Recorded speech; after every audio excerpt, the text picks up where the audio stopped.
so pretty.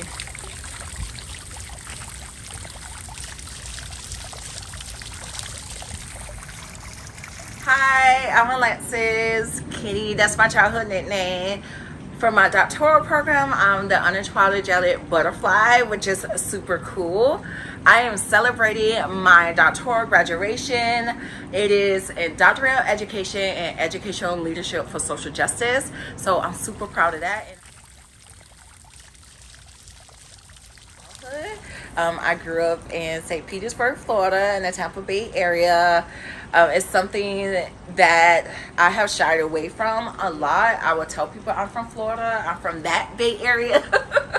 But it's something since doing my doctoral research has really come to the forefront because instead of running away from my past, I grew up in the projects, such as housing, was on food stamps for the majority of my young life, and feeling like, sometimes you get imposter complex of like, should I be in this space?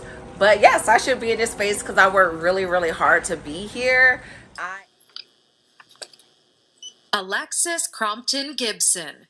Their dissertation, under the guidance of their chair Allison Richardson, is titled Badge of Honor: The Interplayings of Strong Black Women Schema on Black Women's Ability to Cope with Gender and Race-Related Stressors. If I could send a message to my younger self, though in this moment you are hurting and you don't understand all the atrocities that are happening to you, and you remember that one time your mom said you're not a victim, but you're a survivor.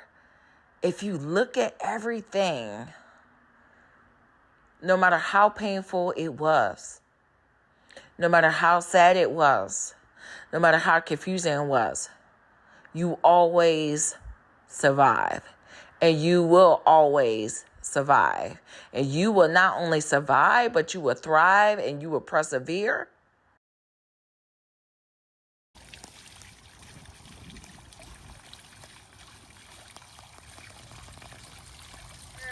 I am the blueprint on both sides of my family. I'm the first one to have multiple degrees, graduate degrees, and now doctorate degree. And that's something that I'm super proud of. And my mom, I remember her telling me two things. Well, she told us a lot of lessons, me and my sister.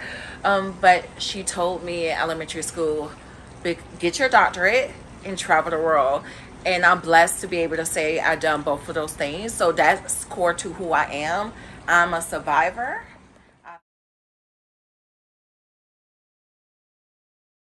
I come from a place where food has a soul, where blacks roll on buses to schools with only students who look like them. I came from a place where water fountains were labeled colored and white. The same fountains I encountered on my college tour, but now the labels were invisible. A place where beaches and the bay line three sides of my city, fooling the tourists, but not me, as the walls that contain me were owned by the government J's that tried to entrap us with drugs and violence. I came from the love of my mother, who was my first example of a social justice leader and my very first best friend. My mother, who taught me to not be defined by the confines of my surroundings, but to go beyond them.